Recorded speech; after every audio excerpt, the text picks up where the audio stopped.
देखिए, client retain का simple सा तरीका है कि आप क्लाइंट को वो दें जो उसको आज चाहिए और कल की आपके पास तैयारी हो, यानी कल जो क्लाइंट को चाहिएगा वो भी आपने तैयार कर रखा हो, अगर आपने क्लाइंट को रिटेन करना है। आपने बताया कि क्लाइंट्स को किस तरह रिटेन करना है। तो आप अपने नेटसोल के अपने जो एम्प्लॉइज़ हैं, आप उनको किस तरह रिटेन करते हैं? तो आपके हिसाब से कौन-सी ग्रोथ स्ट्रैटेजीज़ नेटसोल यूज़ करता है अपने क्लाइंट्स को रिटेन करके रखने के लिए? पाकिस्तान के जो स्टार्टअप्स होते हैं, वो फेल क्यों होते हैं? देखिए, क्लाइंट रिटेन का सिंपल सा तरीका है कि आप क्लाइंट को वो दें जो उसको आज चाहिए और कल की आपके पास तैयारी हो, यानी कल जो क्लाइंट को चाहिएगा वो भी आपने तैयार कर रखा हो, अगर आपने क्लाइंट को रिटेन करना है। तो ये हमारी जिम्मेदारी है कि हमारा जो सॉफ्टवेयर है वो आज के लिए रेलेवेंट जी, है, यानी आज उसका जो इस्तेमाल है वो प्रॉपर है। आज जो भी जिस तरह बिजनेस किया जाता है वो उस पर पूरा उतरता है। जी, फिर हम कल जो चेंजेस आएंगी दुनिया में, कल जो चेंजेस आएंगी फाइनेंस में, जिस तरह फाइनेंशियल मार्केट चेंज होगी, तो हमारा सॉफ्टवेयर उसकी पे भी तैयार है। जी, तो ये रिटेंशन का एक ही तरीका है। दूसरा, आप अच्छी सर्विस दें, हर वक्त कस्टमर के पास अवेलेबल हो। अगर कस्टमर को चैलेंज जा रहा है तो आप हमेशा उसका साथ दें, यानी हर वक्त मौजूद हो। और जो उसकी चेंजिंग नीड्स हैं, जो उसकी चेंज हो रहा है, आप वो चेंज अपने सॉफ्टवेयर में डालें, तो कस्टमर फिर आपसे कहीं नहीं जाएगा। लेकिन ज़रा भी अगर आप लापरवाही कर रहे हैं, अपने कस्टमर को इग्नोर कर रहे हैं, कस्टमर को इंपॉर्टेंस नहीं दे रहे, आप और कस्टमर आपके ज़्यादा आ गए हैं, तो आप मुस्तकिल उनको देख रहे हैं, उन पे नज़र रख रहे हैं और पुराने कस्टमर को इग्नोर करें, तो कस्टमर ऐसा उसको अंदाज़ा हो जाएगा कि आप उसकी केयर नहीं करते। तो वो फिर ऐसा ढूंढेगा प्रोवाइडर, ऐसा वेंडर ढूंढेगा जो उनको बेहतर सर्विस देगा, जी, जो उनकी केयर करेगा, जो उनका बिजनेस को प्रोटेक्ट करेगा। तो रिटेन करने का सिंपल तरीका है, अपने कस्टमर के बिजनेस पे नज़र रखें आप। आ, हर वक्त कस्टमर को ऐसा लगे जैसे वो इंपॉर्टेंट है आपके लिए। अगर वो रखेंगे तो कस्टमर की जगह हमारा सबसे पहला कस्टमर जो 28 ईयर्स को हमें मिला था, वो आज भी हमारा कस्टमर है। 28 ईयर्स से हम उसे रिटेन कर रहे हैं। तो हुँ, इतना इसका मतलब ये है कि हमारी एबिलिटी कस्टमर्स को सेटिस्फाई करने की बहुत ज़्यादा है और कस्टमर हमसे खुश है और हमारे साथ ही रहना चाहता है और हमारा सॉफ्टवेयर यूज़ करना चाहता है। तो ये रिटेंशन की सिंपल असूल है जो लोगों को फॉलो करने चाहिए। जी। तो आपने बताया कि क्लाइंट्स को किस तरह रिटेन करना है। तो आप अपने नेटसोल के अपने जो एम्प्लॉइज़ हैं, आप उनको किस तरह रिटेन करते हैं? उनकी उनको कभी ये थे कि उनको इम्पोर्टेंस देके, उन्हें ये बता के वो कितने इंपॉर्टेंट हैं आपकी कंपनी के लिए, उन्हें उनकी केयर करके उनको ऐसी फैसिलिटी देते हैं जो उन्हें लगे कि ये कंपनी उनकी उनकी केयर कर रही है, या उनकी उनका कंपनी को एहसास है कि वो कितने इंपॉर्टेंट है। उसमें सब कुछ आता है। जिस तरह आपने अपनी इन्वायरमेंट मेंटेन की है, जिस तरह आपने उनकी फाइनेंशियल पैकेजेस रखे हैं, जिस तरह उनकी आप उन पे उनकी ज़रूरत पे नज़र रखते हैं, जिस तरह उनसे काम कराते हैं, जिस तरह उनको आप मौका देते हैं कि वो अपने सोच को लाएँ। देखिए, मोस्ट एम्प्लॉइज़ जो हैं वो चाहते हैं कि वो क्रिएटिव हों, वो चाहते हैं कि उन्हें मौका दिया जाए कुछ करने का। तो हम जी, अपने एम्प्लॉइज़ को मौका देते हैं कुछ करने का, हम एम्प्लॉय की उनकी सोच नहीं रोकते, उनकी सोच को लेके चलते हैं, उनको जो भी आइडियाज़ आते हैं, वो सुनते हैं और उनको इम्प्लीमेंट करते हैं। एम्प्लॉइज़ को ये बात पसंद है, जी, क्योंकि सिर्फ़ एक पैसों पे नौकरी नहीं की जाती है, आप ये भी नौकरी करते हैं, जो प्रोफेशनल्स होते हैं, कि वो कुछ और करें, कोई नया करें, उन्हें कुछ मौका मिले, कुछ क्रिएट करने का।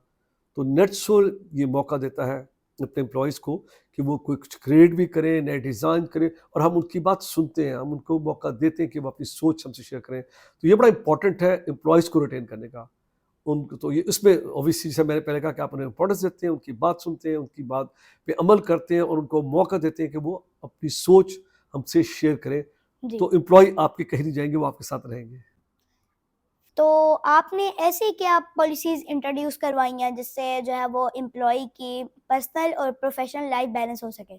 बहुत इंपॉर्टेंट है कि लोग जॉब करें, तो उसका मतलब जॉब का मतलब वो 18 या 20 घंटे काम नहीं करना है। ये जॉब का मतलब ये है कि ये सिर्फ़ आप जॉब इंपॉर्टेंट है और आपकी फैमिली इंपॉर्टेंट नहीं है।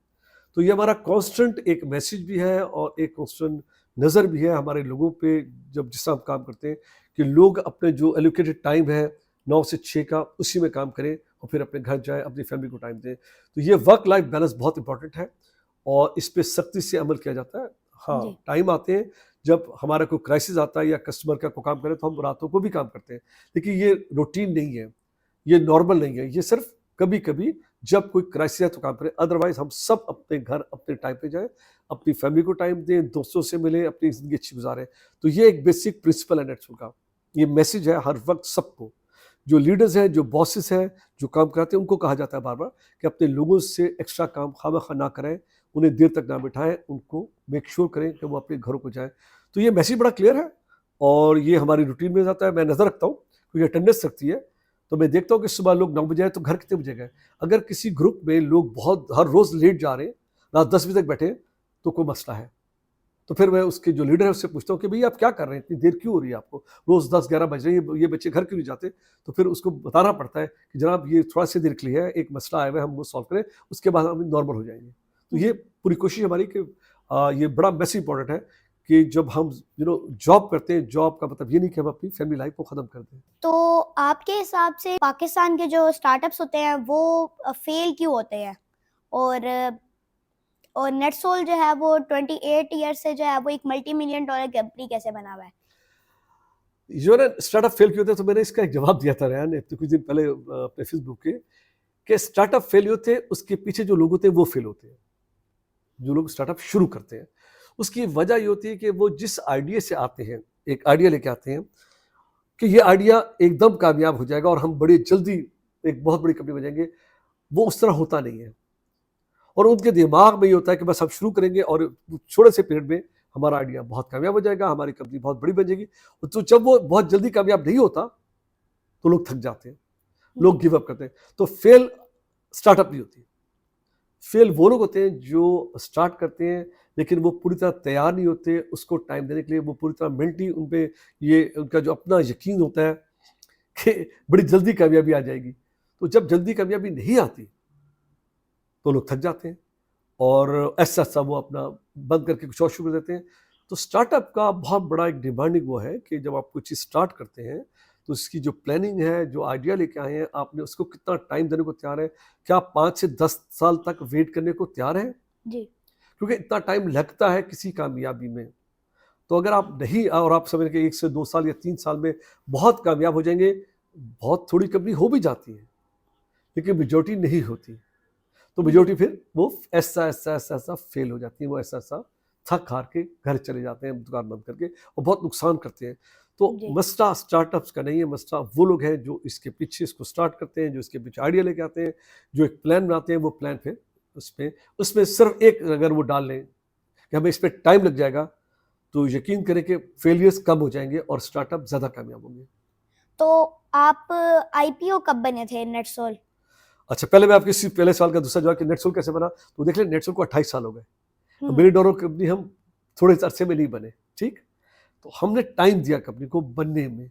तो आज अल्हम्दुलिल्लाह हम मिलियन डॉलर कंपनी है क्योंकि हमने इसे टाइम दिया था, हमने बड़े सब्र से काम किया, हमने जल्दी नहीं की, तो हम मिलियन डॉलर कंपनी बन गए। जी। अगर आप मुझसे पहले 4 साल पहले सवाल करें, जब मैं 4 साल का था या 3 साल का था तो मैं मिलियन डॉलर कंपनी नहीं था, जी। मैं बहुत छोटी कंपनी था। तो उस वक्त डिफरेंट बात होती। आज आप मुझसे बात करें क्योंकि मैं 28 साल के बाद एक मिलियन डॉलर बन गया हूँ।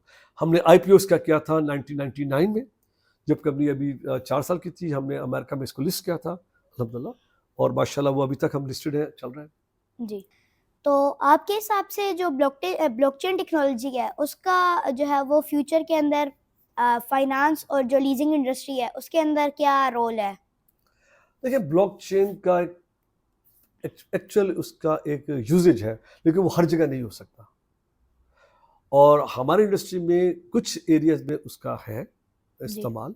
लेकिन पूरी जो हमारी लीज एंड फाइनेंस की जो ट्रांजैक्शन से कहते हैं, जिससे हम हमारा पूरा सिस्टम चलता है, उसमें ब्लॉकचेन का इतना ज़्यादा हिस्सा नहीं है। जी। लेकिन ब्लॉकचेन का और बहुत जगहों में बहुत अच्छा यूज़ है और जो लोगों ने इम्प्लीमेंट किया उसको फ़ायदा हुआ, लेकिन हमारे अपने उसमें कम है, उसका उसका यूजेज कम है और उसकी इम्प्लीमेंटेशन भी हमारे उसमें नहीं होती। उसकी वजह ये है कि जिस तरह हमारा काम चलता है लीजिंग का, उसका उस पर यूजेज नहीं है।